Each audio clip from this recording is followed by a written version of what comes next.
बिस्मिल्लाहिर्रहमानिर्रहीम, अस्सलाम वालेकुम। आप देख रहे हैं प्रोग्राम आपकी बात। मैं हूं हारिस अमीन खान। अगर हम बात करें नौजवान नस्ल की, तो पाकिस्तान के जो नौजवान हैं वो किसी भी दौड़ में, किसी भी फील्ड में, दुनिया की किसी भी मुल्क से पीछे नहीं है, बल्कि अपने मुल्क की खातिर और अपने मुल्क के वकार की खातिर, उसकी हिफाजत की खातिर, उसकी कामयाबी की खातिर, उसकी तरक्की की खातिर दिन रात एक करके जो है वो मेहनत भी करते हैं। और टैलेंटेड तो वो हैं ही, और अपने आइडियाज जो उनके पास हैं, जो क्रिएटिव आइडियाज हैं, वो हमेशा जो है उस पर काम भी करते हैं। अगर इन पर्टिकुलर हम टेक्नोलॉजी की बात करें और इस फील्ड की बात करें, तो टेक्नोलॉजी में भी हमारे कई ऐसे शाहकार हैं, ऐसे कई कारनामे जो हमारे नौजवानों ने, हमारे इंजीनियर्स ने जो है वो इस फील्ड में काफी काम किया है। और इन पर्टिकुलर अगर आज मैं जिस टॉपिक पर बात करूंगा वो ये है कि अगर हम पाकिस्तान की आलूदगी की तरफ हम देखें, हमारा जिस तरह का एनवायरनमेंट बना हुआ है, हमारी जो सराउंडिंग्स में मुख्तलिफ गाड़ियां चलती हैं, वैन्स चलती हैं, बाइक्स चलती हैं, अनगिनत जो है इस तरह की ट्रांसपोर्टेशन है, जिसकी वजह से आलूदगी जो है हमारे मुआशरे में, हमारी सराउंडिंग्स में बहुत तेजी से फैल रही, जो कि कई तरह की बीमारियों का बायस है। इसके अलावा भी एनवायरनमेंट को पोल्यूशन जो है उसमें धकेलती है। तो ये एक इंतहाई अहम टॉपिक है, क्योंकि बीमारियां इससे आती हैं। आपके सूरज की किरणें जो हैं ओजोन लेयर को तोड़कर जो है वो काफी इजीली आपको इफेक्ट करती हैं, जिसके कई नुकसान हैं। अब उसको ओवरकम करने के लिए, उसको कंट्रोल करने के लिए हमारे मुल्क के ऐसे इंजीनियर्स हैं और ऐसे नौजवान हैं जिन्होंने इस पर काम किया, इस पर कंप्लीट रिसर्च की, और उन्होंने अब नहीं बल्कि 2040 तक, 2050 तक की एक कंप्लीट रिसर्च की कि इस स्पीड से हम जा रहे हैं। और हमें उस जिससे ये अंदाजा भी हमें होता है कि हमें इन जो व्हीकल्स हैं इनको हमें शिफ्ट करना होगा इलेक्ट्रिक टेक्नोलॉजी की तरफ, इलेक्ट्रिक कार्स की तरफ हमें जाना होगा, इलेक्ट्रिक बाइक्स की तरफ जाना होगा, इलेक्ट्रिक बसेस की तरफ हमें जाना होगा। तो आज हम इसी हवाले से उन नौजवानों के साथ बात करेंगे, उन इंजीनियर्स के साथ बात करेंगे जो आज मेरे साथ मौजूद रहेंगे प्रोग्राम में। उनमें से एक जिन्होंने कार्स पर उनकी टीम ने रिसर्च की है, उनका नाम है इंजीनियर शेर आसिफ खान नियाजी साहब, और उनके साथ हमें ज्वाइन करेंगे जनाब वकास नजीर अवान साहब, जिन्होंने बाइक्स की जो है उस टेक्नोलॉजी पर काम किया है। अस्सलाम वालेकुम शेर आसिफ खान नियाजी साहब, आपने ज्वाइन किया है हमें। जी वालेकुम सलाम। बहुत शुक्रिया शेर आसिफ खान हमें वक्त देने का। शेर आसिफ खान, जरा अपने प्रोजेक्ट के बारे में जरा इंट्रोडक्शन दीजिएगा कि किस नौइयत का, किस तरह का प्रोजेक्ट है ये। सबसे पहले तो मैं अपना इंट्रोडक्शन कराना चाहूँगा। शेर आसिफ खान नियाजी मेरा नाम है और मैंने बैचलर हुआ इंजीनियरिंग कॉलेज से किया, मैकेनिकल इंजीनियरिंग में। उसके बाद मैंने अपना मास्टर यूटी टेक्सला से किया, एनर्जी इंजीनियरिंग। तो इसमें हमारा ये प्रोजेक्ट था, मेरा थीसिस था कि पाकिस्तान ट्रांसपोर्ट आउटलुक, जो हमारा थीसिस का टाइटल था, post analysis of electric cars. हमारे सुपरवाइजर थे माशाल्लाह काफ़ी टैलेंटेड, डॉक्टर संजीव रशीद साहब, पहले भी प्लानिंग एनर्जी कमीशन में काम कर चुके हैं और अभी भी वक्तन फ़ौक़तन उनको गाइड करते रहते हैं। तो उनकी सुपरविजन में ये हमने काम किया था। तो इसमें जो मेन जिसका मरकज़ी कह लें या सम्मत कह लें इस प्रोजेक्ट को, ये था कि हमने काम किया है कार्स पे जी। उसमें देखा ये है कि इन फ्यूचर के हमारे पास जो है जो गैसोलीन वाली कार्स हैं वो कितनी होंगी, या हमारे पास अभी हाइब्रिड कार्स हैं वो कितनी होंगी, या इन फ्यूचर जो अभी आ रही हैं इलेक्ट्रिक कार्स वो कितनी होगी। इसके लिए एक स्पेशल सॉफ्टवेयर यूज़ किया जाता है टाइम्स के नाम से, the integrated model ji.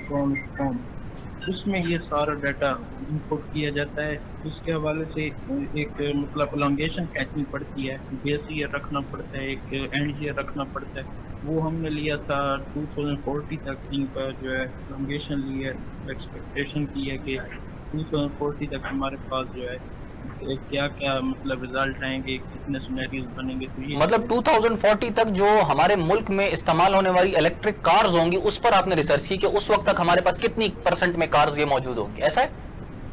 Just car नहीं होगी, नंबर ऑफ कार्स होंगी। उसके बाद उसमें फ्यूल पे काम किया हुआ है कि फ्यूल कंजम्पशन कितनी होगी, उसमें जो है डीजल जो कार्स हैं उनकी अभी कितनी, इन फ्यूचर कितनी होगी, जो सीएनजी गाड़ियां वो कितनी होंगी। मतलब कि ईच एंड एवरी फ्यूल में सीएनजी ले लें, डीजल ले लें, उसके बाद पेट्रोल ले लें, जाके इलेक्ट्रिक देख लें। उसके बाद जो इनका एक और एक्सपेक्ट है एमिशंस हमारी जो है, जो मेन हमारा मसला आ रहा है एनवायरनमेंट को पोल्यूट करने वाले जो एमिशंस इधर से निकलती हैं जो कि एनवायरनमेंट को खराब कर रही हैं, तो उनको ओवरकम किस तरह करना है। तो मेन 3 ही चीज़ें थी, एक कॉस्ट एनालिसिस था, उसमें एक एमिशन एनालिसिस था, एक उसमें जो है नंबर ऑफ व्हीकल, इतनी से 4 चीज़ें हमने देखी हैं। ठीक है। अच्छा, इसमें ये आप बताइएगा कि इस वक्त जो हमारे पास आपने एनवायरनमेंट की बात की, पोल्यूशन की बात की, तो इस वक्त अगर हम बात करें तो 2040 तक आप क्या समझ रहे हैं, आपकी एनालिसिस, आपकी रिसर्च के मुताबिक 2040 तक हमारे पास नंबर ऑफ व्हीकल्स जो हैं वो किस हद तक कन्वर्ट हो चुके होंगे इलेक्ट्रिक व्हीकल्स में? देखें, अब स्टॉक की बात करें तो इसमें हमने 3 सिनेरियोज लिए हैं, डिफरेंट सिनेरियोज में हमने रिजल्ट निकाले हैं। एक सिनेरियो हमारे पास है बेस सिनेरियो, एक हमारे पास है सराउंड सिनेरियो और एक हमारे पास है वीक सिनेरियो। पहले मैं इनके बारे में आपको थोड़ा बता दूं कि जो सराउंड सिनेरियो है वो क्या चीज़ है। सराउंड सिनेरियो में जो हमारे रिजल्ट्स आ रहे हैं उसमें हमने ये लिया है कि जो हमारे मुल्क की इकॉनमी की अभी रिसेंट सिचुएशन चल रही है, अगर हमारी इकॉनमी इससे अच्छी हो जाए तो हमारे जो है आगे इन फ्यूचर 2040 तक क्या रिजल्ट्स आएंगे। और बेस सिनेरियो का मतलब ये है कि इन जिस तरह के एज यूजुअल अभी हमारे हालात चल रहे हैं, क्या इसी तरह की इकोनॉमी की सिचुएशन रहती है, तो इसमें रिजल्ट हमारे क्या आएंगे। और वीक सिनेरियो है कि अगर इससे भी हालात बदतर हो जाते हैं, खराब हो जाते हैं, तो फिर हमारे रिजल्ट क्या आ जाएंगे। इनको भी फर्दर हमने 3 कैटेगरीज में डिवाइड किया। तो इसमें अभी हमारे पास जो अभी कह लें कि जो ईयर बाई ईयर जो है हमारे पास 2040 तक ये जो कार्स नंबर ऑफ कार्स होंगी वो गैसोलीन स्मॉल स्टैंडर्ड कार्स की मतलब कि क्या कहते हैं नंबर ऑफ कार्स वो इंक्रीज होंगी, और दूसरा जो है स्मॉल इलेक्ट्रिक कार ये इंक्रीज होंगी। और इसमें जो फेज आउट कारें होंगी इसमें जो है मतलब कि डीजल कार्स हैं जो अभी भी आप देख रहे हैं बहुत कम चल रही हैं, या उसके बाद दूसरी गाड़ियाँ CNG वाले। अच्छा, ये हमें वकास साहब ने ज्वाइन कर लिया? जी जी, वकास साहब अस्सलाम वालेकुम, वेलकम। वालेकुम अस्सलाम। वकास साहब, आप अपने प्रोजेक्ट के बारे में जरा बताइएगा। आपने बाइक्स के ऊपर पर्टिकुलर में जो है वो रिसर्च किया, और बाइक्स का इस्तेमाल अगर हम देखें तो अनगिनत बाइक्स जो है हमारी रोडों पर, हमारी गलियों में जो हमें देखने को मिलती हैं, तो जाहिर है वो उसका एक गहरा असर पड़ता है हमारे एनवायरनमेंट के ऊपर, पोल्यूशन भी वो क्रिएट करती हैं। तो आप जरा इंट्रोड्यूस कराइएगा, अपने प्रोजेक्ट के हवाले से बताइएगा। हाँ जी बिल्कुल, जिस तरह हम शराकत ने भी अभी कार्स पे बात की, तो इस तरह मेरा भी एक था कि अपने जो कोलैबोरेशन में अपना काम किया है, कार्स पे भी किया है, बसेस पे भी किया है और बाइक्स पे भी किया है जी। तो आपके लिए बड़ी थोड़ा सा मैं स्टेटिस्टिक्स रखता हूँ, बड़ी सरप्राइजिंग न्यूज होगी आपके लिए कि अगर आप लास्ट पिछले 10 सालों में देखें जी, तो हम अगर 2008 में देखें तो हमारे पास तकरीबन 3 मिलियन बाइक हमारे पास थे, जो कि लास्ट 10 सालों के अंदर अंदर 3 से 17 मिलियन तक वो हमारे पास पहुंच गए। तो एक बहुत बड़ी हमारे पास 17 मिलियन तक पाकिस्तान में 17 मिलियन आप कह रहे हैं 10 सालों में? जी जी, 10 सालों में 17 मिलियन तक पहुंच चुकी हैं वो। अच्छा। और हमारे पास अपॉर्चुनिटी है कि हमारे पास 124 ब्रांड्स जो बाइक के हैं उनमें से 3 जापानीज हैं, बाकी चाइनीज हैं, वो पाकिस्तान में वर्किंग में है इस वक्त। इसमें से एक्टिव प्रोडक्शन जो है वो 50 to 60 ब्रांड्स हैं तकरीबन, वो एक्टिवली प्रोड्यूस कर रहे हैं। लेकिन हमारे पास जो इंस्टॉल कैपेसिटी है वो तकरीबन हमारे पास जो है वो 4 to 6 मिलियन तक पाकिस्तान की है बाइक रिलेटेड। 4 to 6 मिलियन जो electric bikes, 4 to 6 million per year हम प्रोड्यूस कर सकते हैं, हमारे पास इतनी कैपेसिटी है। राइट, ठीक है जी। मतलब ये सब इंडस्ट्रीज को मिला के आप बात कर रहे हैं? जी, ये सब इंडस्ट्रीज की आप बात कर रहे हैं जो 120 समथिंग आपने बताया कि वो इतनी इंडस्ट्रीज हैं जो इतनी मोर देन 4 मिलियन 4 इंडस्ट्रीज हैं जो पाकिस्तान में इस वक्त फुली फंक्शनल हैं, वो वर्किंग में हैं, जिसमें से 3 जो की प्लेयर्स हैं वो होंडा, यामाहा या सुजुकी हैं, वो तो जापानीज ब्रांड। इसके अलावा जितने भी हमारे पास वो बाकी हैं वो चाइनीज ब्रांड भी। ठीक है। अच्छा वकास साहब, ये बताइएगा कि इन 124 कंपनीज में कितनी ऐसी कंपनीज है जो कि इलेक्ट्रिक कार्स पर भी, इलेक्ट्रिक बाइक्स पर भी काम कर रही हैं और प्रोड्यूस कर रही हैं? इलेक्ट्रिक बाइक्स पे ऐसा पहले तो इतना वो वर्किंग में नहीं था। कुछ के चाइनीज ब्रांड थे, जिस तरह आप नाम ले लें सनरा का, आप जोल्टा का नाम ले लें जी, और कुछ चिंची ने भी इस पे काम किया है, यूनाइटेड ने भी इस पे काम किया है। लेकिन अब जब से इसकी जो ओवरऑल वो पॉलिसी की तरफ थोड़ा सा जा रहे हैं और इसको जितना पाकिस्तान इसको सीरियसली ले रहा है इलेक्ट्रिक बाइक्स को, तो वो अब हर ब्रांड तकरीबन अब सोचने लग गया है कि वो स्विच करे अपना जो कुछ पार्ट है, जो कुछ परसेंट जो है वो इलेक्ट्रिक पे शिफ्ट करे, बाकी उसी तरह कन्वेंशनल वो उसी तरह रखे। ठीक हो गया। उसमें भी अगर आप जी कंटिन्यू करें। 4 में भी जी आप कुछ कहना चाह रहे हैं? जी आप कंटिन्यू करें। उनमें भी अगर आप देखें 124 में भी हमारे पास जो 70 सीसी है वो 80% तक प्रोडक्शन है पाकिस्तान में उसकी। राइट उनमें भी ओवरऑल सिर्फ 70 सीसी जो बाइक है उसकी 80% प्रोडक्शन। जी। और इसको जो मोस्टली वो मीट कर रहा है वो हमारे पास होंडा, यूनाइटेड और इस जैसे जो ब्रांड्स है वो मीट कर रहे हैं। और ये होंडा की भी अपनी जो पॉलिसीज हैं या और चाइनीज ब्रांड है यूनाइटेड की पॉलिसीज हैं वो भी टू व्हीलर की तरफ जा रहे हैं। नेशनल एक तो जो इसकी नेशनल ईवी पॉलिसी आई है उसके अकॉर्डिंग भी, और उसके अलावा जो इन्वायरमेंटलिस्ट का प्रेशर है पाकिस्तान पे तो उस बेस से भी वो थोड़ा सा कन्वर्जन की तरफ जा रहा है। तो हर ब्रांड अब तकरीबन देखना ये शुरू हो गया है कि वो कैसे स्विच करे और उसके क्या चैलेंजेस आ रहे हैं, ठीक है, उसकी क्या कैपेसिटी है, क्या चीजें हैं। राइट। अच्छा शेख आसिफ खान न्याजी साहब, मैं आपकी तरफ फिर आऊंगा।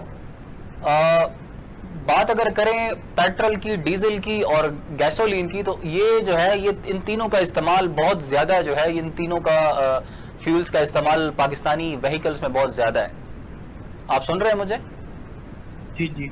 तो आप ये बताइएगा कि इस वक्त अगर हम 2040 तक हम किस हद तक जो है इलेक्ट्रिक कार्स में कन्वर्ट कर चुके होंगे अपनी इंडस्ट्री को, कि इन जो इंडस्ट्रीज है, फ्यूल इंडस्ट्री है, उस पर बोझ किस कदर कम हुआ होगा तब तक? सर हमारे पास जो है इस टाइम जो मतलब कि जो हमारा बेस ईयर 2007 था, उस टाइम हमारे पास 1.8 मिलियन। अब जब 2014 में हमारे पास ये हो जाएंगे 6.8 मिलियन, ठीक है। और इसमें आगे फर्दर मैं आपको बता दूं कि जो हमारे पास इलेक्ट्रिक कार्स होंगी वो जो है किस ग्रोथ से बढ़ेंगी। इलेक्ट्रिक ग्रोथ रेट का एक फार्मूला हमने लगाया कि किस रेशो से ईयर बाई ईयर मतलब कि ये इंक्रीज होंगी। 2040 तक जो है हमारे पास स्टॉक डोमिनेट करेगा इलेक्ट्रिक कार्स का और गैसोलीन का जी। मतलब कि पीछे जो रह गई सीएनजी और डीजल वो मतलब फेज आउट हो जाएंगी, तकरीबन ना होने के बराबर होंगी और ये डोमिनेट करेंगे। और ये ग्रोथ रेट 40.04 ग्रोथ रेट और 60% ग्रोथ रेट से मतलब ये डोमिनेट करेंगे। ये जो है स्मॉल गैसोलीन कार्स और इलेक्ट्रिक कार्स। और इलेक्ट्रिक कार्स मैं ले रहा हूँ स्मॉल कार्स, जहाँ की बड़ी कार्स होंगी सही, लेकिन वो उतनी तादाद में नहीं जितनी की तादाद में ये स्मॉल कार्स होंगी चाहिए। और आप ये भी बताइएगा कि उसका ओजोन लेयर के हवाले से अगर हम बात करें, यही बात की जाती है कि इसके इफेक्ट क्या होते हैं, जो गाड़ियां जो है धुआं छोड़ती हैं, पोल्यूशन फैलाती हैं, तो उसको ओजोन लेयर पे भी असर पड़ता है? इसमें तो नो डाउट वो तो एनवायरनमेंट को इस तरह फ्लूट कर रहे हैं ना। अभी तो जो रिसेंटली जो मैक्सिमम लोग लाहौर में फॉग की वजह से उनकी डेथ हुई है, वो लंग्स कैंसर की वजह से हुई है। मतलब कि स्मोक भी थी जो उसकी वजह से जो सारा मेन जो इनका था कि गाड़ियों की वजह से जो मिशन थी ये इतना पोल्यूट हो गया था। अभी तो गवर्नमेंट ने और इमरान खान ने ये national electric vehicle policy introduce करवाई है जी, जिसमें उन्होंने यही जो प्रीमेरी स्टेप्स उन्होंने यही लिए हैं कि पहले हम जो लाहौर से लेकर इस्लामाबाद तक जो मोटरवे है, पहले हम उस पर हम ये जो स्टेशन हैं इलेक्ट्रिक चार्जिंग स्टेशन वो इधर लगाएंगे और हर 20-24 किलोमीटर के बाद चार्जिंग स्टेशन उधर होंगे और इधर मतलब कि पहला फोकस उनका इधर ही है, इधर बसेस चलाएंगे और उसके बाद स्विचिंग द सिटीज एंड। अच्छा शेर आसिफ खान साहब, ये बताइएगा कि जहां तक आपने भी इलेक्ट्रिक कार की चार्जिंग की बात की, तो एक गाड़ी जब एक कंप्लीटली फुली चार्ज हो जाती है इलेक्ट्रिक कार, तो वो उसके बाद कितने किलोमीटर सफर करने के काबिल होती है? सर ये डिपेंड करता है, हमारे पास दो टेक्नोलॉजी चल रही है, एक चाइनीज टेक्नोलॉजी चल रही है और एक जापानीज जी। अभी जो हमारे यहाँ जो ज़्यादातर चाइनीज टेक्नोलॉजी क्योंकि थोड़ी मतलब कि इतनी महंगी नहीं है तो चाइनीज टेक्नोलॉजी का इस्तेमाल किया जाता है, तो इनमें फिर बैटरीज का फर्क आ जाता है। तो जो स्मॉल कार है वो मतलब करेगी 7 to 80 किलोमीटर अगर चाइनीज बैटरी के हवाले से देखिए, राइट, कार के हवाले से देखिए। और उसके बाद वो चार्ज होने में टाइम कितना लेगी? चार्जिंग सर अब चार्जिंग पे देखें तो चार्जिंग में डिफरेंट स्टेशन आ जाते हैं, ठीक है। अगर आप घर में उसको चार्ज पे लगाते हैं तो वो एक पूरे मतलब 10-12 घंटे ले जाएगी। अगर आप ऑफिस से आ रहे हैं उसको चार्जिंग पे लगाया, सुबह आपको 12 वर्किंग पे जाना है, वो उतना टाइम आपका ले जाएगी फुल चार्ज होने पे। राइट। अभी ये जो फास्ट चार्जिंग स्टेशन नस्ब होंगे हमारे इधर मेन सिटीज में या मोटरवेज में, हाँ। वो मैक्सिमम आपके 15 से 20 मिनट लेंगे वो गाड़ी को चार्ज करने में। गुड, अच्छा। और अच्छा ठीक है, अब जापानीज की तरफ आए सर, जापानीज का आप बता रहे थे। सर उनमें फर्क है क्वालिटी का, उसमें सर थोड़ा उसका जो है बैटरी का जो क्या कहते हैं, जो ये बैटरी की लाइफ है वो उसमें थोड़ी ज्यादा मतलब है। फॉर एग्जांपल अगर ये बैटरी 3 years चलेगी या हम कह लें कि 2 लाख किलोमीटर चलेगी, तो जापानीज बैटरी जो 2.5 लाख के करीब 3 लाख के करीब चल जाएगी, लेकिन उसकी प्राइस थोड़ी महंगी होगी। तो ये ठीक है, ठीक हो गया। अच्छा ये बताएं कि अब तक मतलब जो भी हमारे पास गाड़ियों की मैन्युफैक्चरिंग हो रही है या असेंबली हो रही है, तो उसको आप जरा स्पेसिफाई करेंगे कि पाकिस्तान के अंदर कितनी कंपनीज फैक्ट्रीज हैं जो मैन्युफैक्चरिंग कर रही हैं और कितनी ऐसी हैं जो कि जो है असेंबली के लिए जो है इस्तेमाल हो रही हैं मौजूदा जो है। इस टाइम जो गैसोलीन कार चल रही हैं या दूसरी चल रही हैं वो तो इधर ही असेंबल हो रही हैं, जैसा कि करोला वगैरह है या होंडा वगैरह। जी। बाकी जो इलेक्ट्रिक कार जो अभी इधर आ रही हैं वो तो इधर से भी बाहर से मंगवा रहे हैं, इम्पोर्ट कर रहे हैं चाइना से या इधर उधर से कर रहे हैं। तो अभी इनके है मतलब कि डिफरेंट एमओयू इनके साइन हुए हैं, तो नियर फ्यूचर इनका है प्लान इधर गाड़ी को असेंबल करने का, इलेक्ट्रिक का भी और जो हाइब्रिड भी हों। उसमें जो है मियां मंशा ग्रुप है और एक दो जो है मेन डोमिनेटिंग है, उनके साथ उनके एमओयू साइन हुए इलेक्ट्रिक के हवाले से। ठीक। अच्छा वकास नज़ीर साहब, यही सवाल मैं आपसे पूछूंगा कि शेर आसिफ खान ने जिस तरह बताया कि गाड़ी की जो जो है तकरीबन आप अगर नॉर्मली अपने घर की बिजली पर उसको चार्ज करते हैं तो वो 12 से 18 घंटे तकरीबन ले लेता है, और इस तरह बाइक्स का क्या होगा? वो एक बाइक एक मरतबा कंप्लीट चार्ज हो जाए तो वो कितने किलोमीटर जो है वो चल सकती है?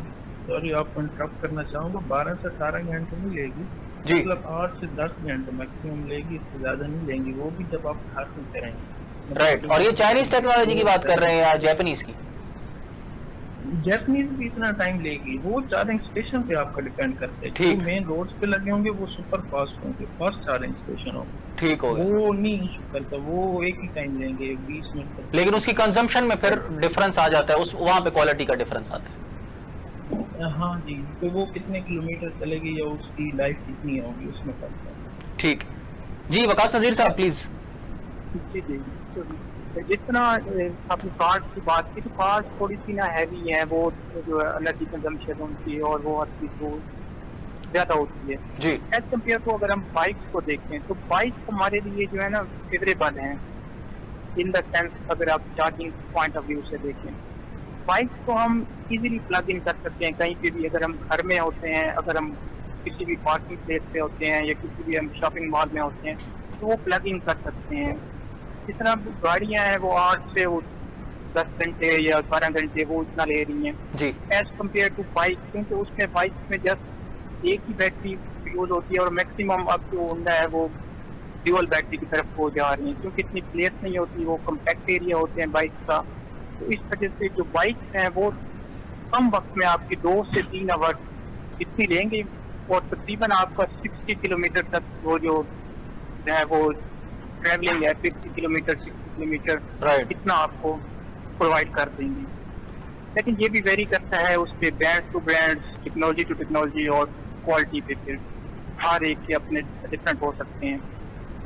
अच्छा vary कर सकते हैं। वकास साहब ये बताएं कि अगर हम कंपैरिजन करें अभी मौजूदा टेक्नोलॉजी का और इलेक्ट्रिक टेक्नोलॉजी का, तो उसके आप जरा डिफरेंशिएट कर दें कि इसके नुकसानात क्या हैं और उसके फवाइद क्या क्या हैं, इलेक्ट्रिकल के फवाइद क्या हैं और फ्यूल कंजम्पशन जो है उसके नुकसानात क्या हैं। जी, एक तो मेन तीन ही अगर आप पर्सपेक्टिव देखें, एनर्जी का देखें, एनवायरनमेंट का देखें और कॉस्ट का देखें, तो जो तीनों वे है एनर्जी कंजम्पशन, कन्वेंशनल बाइक्स जो है जिस तरह ये है हमारे पास पेट्रोल बाइक्स, कन्वेंशनल बाइक्स, तो इनमें एनर्जी कंजम्पशन एक तो सबसे ज्यादा पोल्यूटिंग है, एनवायरनमेंट को हमारी पोल्यूट कर रही है और कॉस्टली हमारे पास जो इसकी जो मेंटेनेंस कॉस्ट है और अपडेशन कॉस्ट है, पेट्रोल प्राइसेस अगर आप देखें तो वो हाई हैं। तो मेन जो है ये तीन चीजें हैं, एनर्जी की, एमिशंस की और कॉस्ट पर्सपेक्टिव से।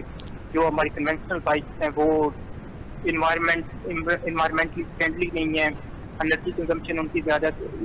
उसका जब हम अल्टरनेट देखते हैं इलेक्ट्रिक की तरफ हम अगर जाते हैं, जी तो एक तो उसकी एनर्जी कंजम्पशन 50% लेस है as compare to conventional bike हमारे पास, जो हमारे इलेक्ट्रिक बाइक हैं।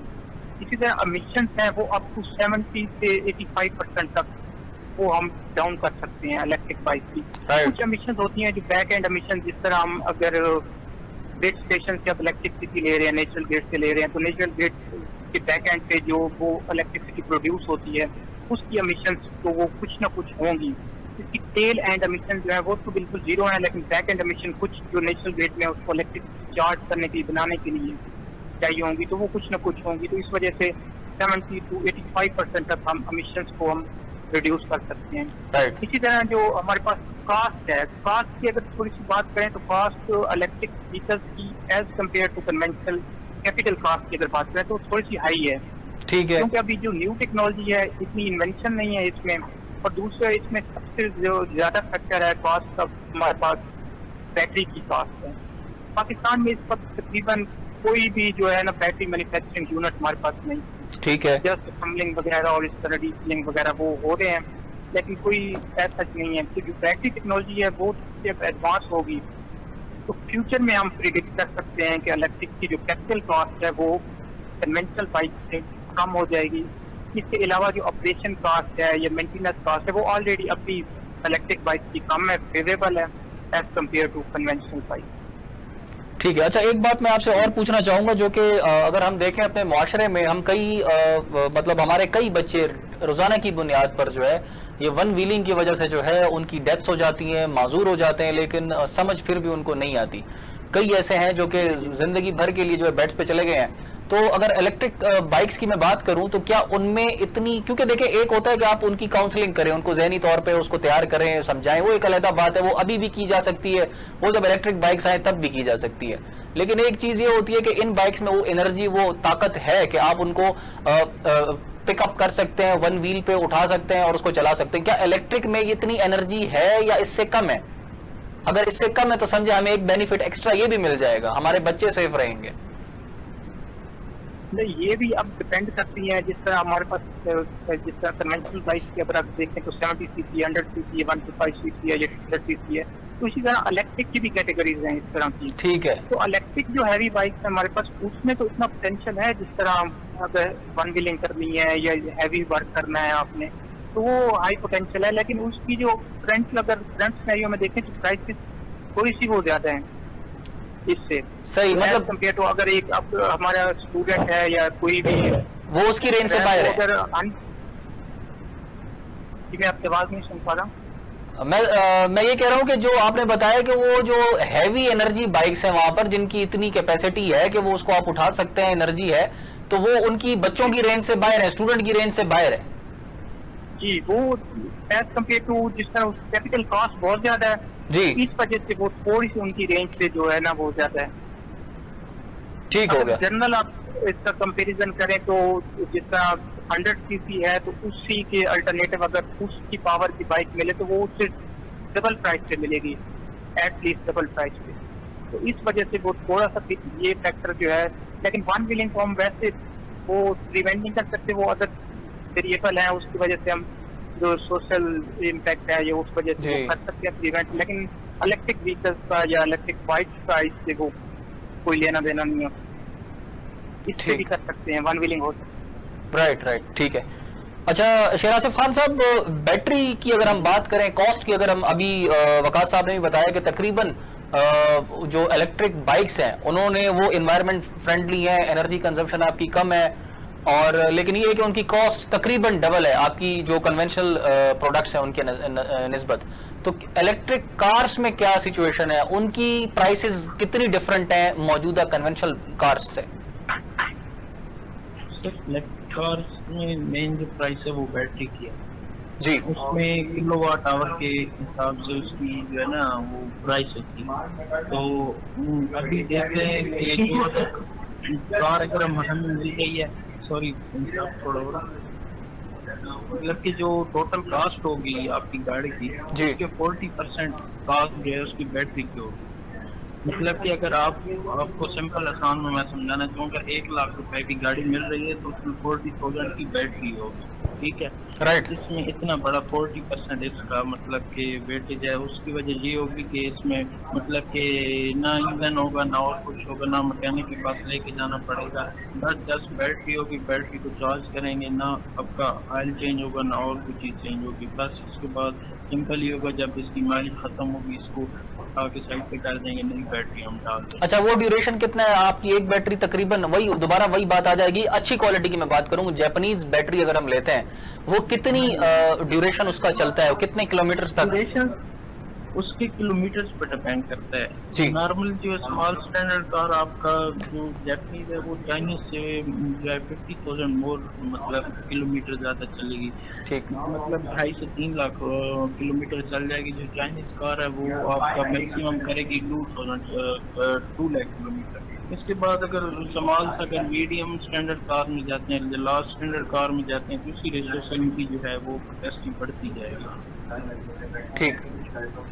अच्छा, इसमें ये बताएं कि अभी जिस तरह बात की कि 40% जो है आपकी कॉस्ट इन व्हीकल्स में जो है वो आपकी बैटरीज की होती है, तो गवर्नमेंट ऑफ पाकिस्तान ने, क्योंकि आपकी इस पे कंप्लीट एक रिसर्च है, तो इसमें आप समझ रहे हैं कि इस तरह के कोई इकदाम किए गए हैं कि बैटरीज की मैन्युफैक्चरिंग पाकिस्तान के अंदर की जाए, इस तरह कोई? इसमें जो 2019 की इलेक्ट्रिक व्हीकल पॉलिसी है जी, इसमें उन्होंने डिफरेंट मतलब कि एम लिए हुए हैं कि हमारे पास जो है कि जो फिलहाल जो है नेक्स्ट प्लान है 5 ईयर का, उसमें तो 1 लाख के करीब गाड़ियां जो ये बाहर से इंपोर्ट कराएंगे।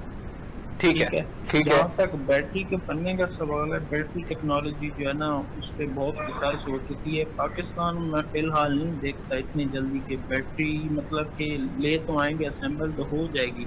ये नहीं हो सकता कि इधर काम हो और उसकी जो है मतलब कि कैपेसिटी एनहांस की जाए। ये एक बहुत वास्ट फील्ड है, इस पे बाहर काम हो रहा है। Right. लेकिन असेंबल तो गाड़ियाँ हो सकती हैं इधर, लेकिन बैटरीज का जो है इस पे रिसर्च और बैटरी कैपेसिटी को एनहांस करना वो इधर फिलहाल मतलब कि मुश्किल लग रहा है। मतलब बैटरी मैन्युफैक्चरिंग इस वक्त मुश्किल है। मैन्युफैक्चरिंग तो कर लेंगे जिस तरह भी होगी, लेकिन उसकी कैपेसिटी मतलब कि एक किस्म का साइंटिस्ट जिस तरह काम करते हैं कि उसकी कैपेसिटी को एनहांस करना वो फिलहाल इन रिसेंट मुश्किल ही लग रहा है। इस पर जो है ना काफ़ी ज़्यादा टेक्नोलॉजी चाहिए। और जो इनकी इलेक्ट्रिक व्हीकल पॉलिसी थी उसमें यही होगा कि जब ये इलेक्ट्रिक गाड़ियाँ लेके आएंगे उनकी कोई रजिस्ट्रेशन फीस नहीं होगी, क्योंकि उनको प्रमोट करना चाहेंगे। उसके बाद जो है जो ऑयल प्राइसेस होंगी अप्रॉक्सीमेटली जब ये गाड़ियाँ आ जाएंगी इस पॉलिसी से, तो वो इनकी 2 बिलियन के करीब जो है ऑयल की इंपोर्ट कम हो जाएगी इन गाड़ियों से। ठीक। अच्छा, ये बताएं कि जिस तरह आपने कहा कि तकरीबन जो तेल पर चलने वाली गाड़ी हैं वो 2040 तक ना होने के बराबर हो जाएंगी, तो ये जो हमारे पास इस वक्त हाइब्रिड गाड़ियां हैं तो इनकी कितनी जो है? चलने वाली जो कार्स हैं गैसोलीन है उनका एक मेन वेटेज होगा। जहाँ तक डीजल और मैं सीएनजी कार्स की बात वो खत्म हो जाएंगी, वो बहुत कम होगी। इनका अच्छा खासा वेटेज होगा 2040 तक। आप कह लें कि 40% हमारे पास स्टॉक जो है 2040 में इलेक्ट्रिक का होगा, और उसके बाद जो बाकी 60% है उसमें जो स्मॉल स्टैंडर्ड गैसोलीन आ गई या मीडियम या इस तरह की गाड़ी। और खान साहब इसमें हम टोटली मतलब 2040 तक जो बात कर रहे हैं तो वो हम क्या टोटली डिपेंडेंट होंगे इंपोर्ट पे? वो सारी इंपोर्टेड गाड़ियां होंगी, इंपोर्टेड प्लस यहाँ पर असेंबली जो चल रहा है, मैन्युफैक्चरिंग हम यहाँ पे नहीं करेंगे? मैन्युफैक्चरिंग होगी लेकिन असेंबल वगैरह इधर ही होंगी, लेकिन इस तरह कुछ नहीं कह सकते कि बाहर से जो है नहीं मंगवाएंगे। बाहर से भी मंगवा रहे हैं, आगे भी मतलब कि गाड़ी मंगवाते रहेंगे। इतना जल्दी जो है इनका नहीं हो सकता। ठीक, बहुत शुक्रिया आप दोनों मेहमानों का, शिरासिफ खान न्याजी, वकास अहमद खान, वकास अवान साहब, आपका भी बहुत बहुत शुक्रिया, आप दोनों ने अपना वक्त दिया। हमने काफी जबरदस्त जो है गुफ्तगू रही इन दोनों मेहमानों के साथ, और इलेक्ट्रिक कार्स के हवाले से, इलेक्ट्रिक बाइक्स के हवाले से जो कि इंतहाई एनवायरनमेंट फ्रेंडली हैं, और वो एमिशंस, उस तरह के नुकसान पैदा करने वाली, बीमारियां पैदा करने वाली जो एमिशंस हैं जो इन गाड़ियों से निकलती हैं, वो तकरीबन 70% आपकी जो है डिक्रीज हो जाती है इलेक्ट्रिक कार्स के इस्तेमाल से। लेकिन वहां पर जो एक बड़ा नुकसान है जो कि नुकसान है वो आपकी जेब का है कि उस ये जो इनकी कॉस्ट है वो तकरीबन डबल कॉस्ट है आपकी जो ऑर्डिनरी गाड़ियां हम इस्तेमाल करते हैं पाकिस्तान के अंदर। और उसकी बड़ी वजह यह है कि हमारे पास जो हमारे पास जो बैटरीज हैं, बैटरीज की मैन्युफैक्चरिंग है, बैटरीज को अपग्रेडेशन है, वो हमारे मुल्क में इस तरह की कोई इंडस्ट्री एज सच नहीं है। तो जरूरी रहेगा कि हम इस फील्ड में काम करें, इस पर फोकस करें और इस तरह की जो चीजें हैं, जिस तरह हमें इंजीनियर साहब ने बताया कि 40% आपकी गाड़ी की कॉस्ट जो है वो बैटरी पे डिपेंडेंट होती है। तो मतलब उसका एक अहम हिस्सा जो है, एक अहम कंपोनेंट जो है, एक आपको चलाने वाला उसका जो फ्यूल है, उसके बाद आपको पेट्रोल नहीं डलवाना, उसके अलावा आपने जो है गाड़ी की और मेंटेनेंस कोई नहीं करानी, ट्यूनिंग शूनिंग से आप बेफिक्र रहें, इसके अलावा आपने मोबिल ऑयल नहीं चेंज करवाना, जस्ट आप अपना जो है कुछ एक उन्होंने 2 लाख किलोमीटर्स बताए, और अगर जापानीज ब्रांड की आप बैटरी इस्तेमाल कर रहे हैं तो 2.5 लाख किलोमीटर्स आप इस्तेमाल कर सकते हैं उस बैटरी को, जो कि आपका ठीक ठाक काफी अरसा निकाल लेती है। लेकिन उसके बाद आपको अपनी जो गाड़ी की बैटरीज है उनको चेंज कराना होगा, और वही एक वाहिद कॉस्ट होगी उस गाड़ी की, लेकिन वो एक इंतहाई एनवायरमेंट फ्रेंडली कार्स होंगी। और हम उम्मीद करते हैं गवर्नमेंट ऑफ पाकिस्तान से कि इस चीज को जो है इंप्लीमेंट कराया जाए कि गाड़ियों की, क्योंकि सदियों से सालों से मैं कहूंगा हमारा जो सिस्टम चल रहा है वो मैन्युफैक्चरिंग का नहीं है, हम जस्ट असेंबल करते हैं। तो हम उम्मीद करते हैं कि हम इन गाड़ियों की टेक्नोलॉजी में हमारे जो इस तरह के यंगस्टर्स हैं, इंजीनियर्स हैं, टेक्नीशियंस हैं, उनको इसमें इन्वॉल्व करें, उनको इसमें रोजगार और कारोबार के मौके दें ताकि हम आगे बढ़ सके। नाज़रीन, अगले प्रोग्राम तक के लिए इजाजत दीजिएगा। अल्लाह हाफिज। पाकिस्तान जिंदाबाद।